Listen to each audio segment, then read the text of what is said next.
Hello everybody, Patrick from innovator Anglers. Today I want to show the most advanced worm. Yeah, I believe that's what it is. The most advanced worm is the worm stick. The worm I designed using the famous soft tough material, long lasting, allow me for a number of holes and slots.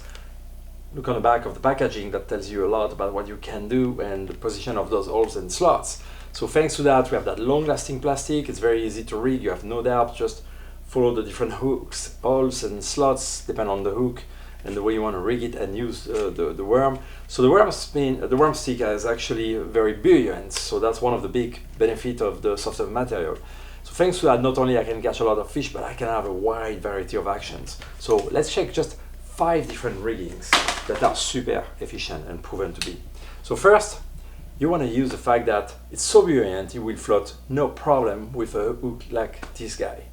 So this way you're going to use your worm stick as a popping worm, truly popping worm. So you can cast that, and every time you will give a hot twitch, actually because the material is soft but not too soft, the way the worm will move back will make some pops like a popper, but now it's a worm, so it's more easy for a bass to swallow, to catch this attention. It's very snagless. You don't have to use a hook that have a wire in front of that. That's up to you, depending on where you fish. But if it's if you have a lot of coverage, definitely that will go better. Now the hooking ratio is always better when you have an open hook.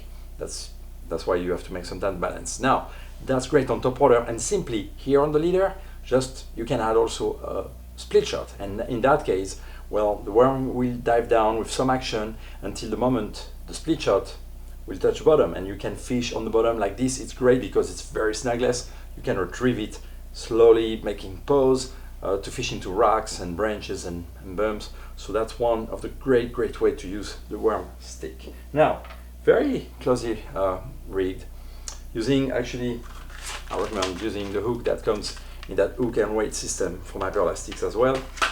We use one of the holes here on the side of the worm and put one of the weight here.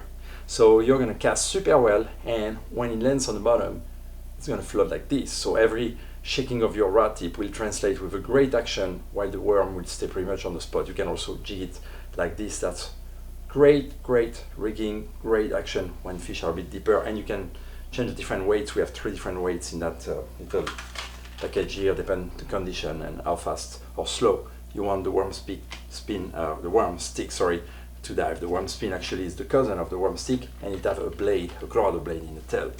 So next thing, well, just to mention, well, obviously our good old Texas rig of course works great. And again, the benefit of the holes and slots is that I'm not actually hooking the plastic with that wide gap hook. I'm just going through the holes and slot, and we have that big cut here that keeps the hook very hidden, very snagless, and at the same time making sure that it works great when it's time to set the hook on bass. So just take your wide gap hook, go through the hole in the nose, go on out on the first or the second hole there, depend the hook you're using, and go to the hole that's right here and just hide the hook point here in the middle of the egg sac actually. So great, simple and great way to go through. Another one is, well, you can use just a wide gap hook by itself and it's gonna floats on top. It's great for twitching and darting. That's really a kind of fluke action. That's great, and especially I love it when I have a weight in the front of my wide gap like this. So this way it casts a bit better. Also it's gonna dive, have a more erratic motion when I twitch or jerk it, and also it lands like this on the bottom and the tail is up. So you can also go from a frantic motion, very active, and make pause and kill it on the bottom to have a more finesse approach, and every little shaking or little slowly pulling from the rod tip will create motion on this tail. It's extremely lifelike. And just to finish, well, a great and simple way is of course to use a jigget. You can use, for example, a round jigget if you fish more like vertically, for example for smallmouth and for walleye.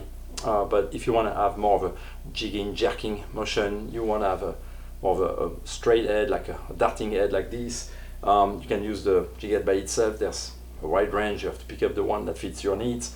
That's quite often I recommend to use a drop of super glue on the hook shank, and that's one of the most multi-use and simple rig, putting your worm stick on a jigget. So this is the worm stick. Find out more about this very bait on our innovator website.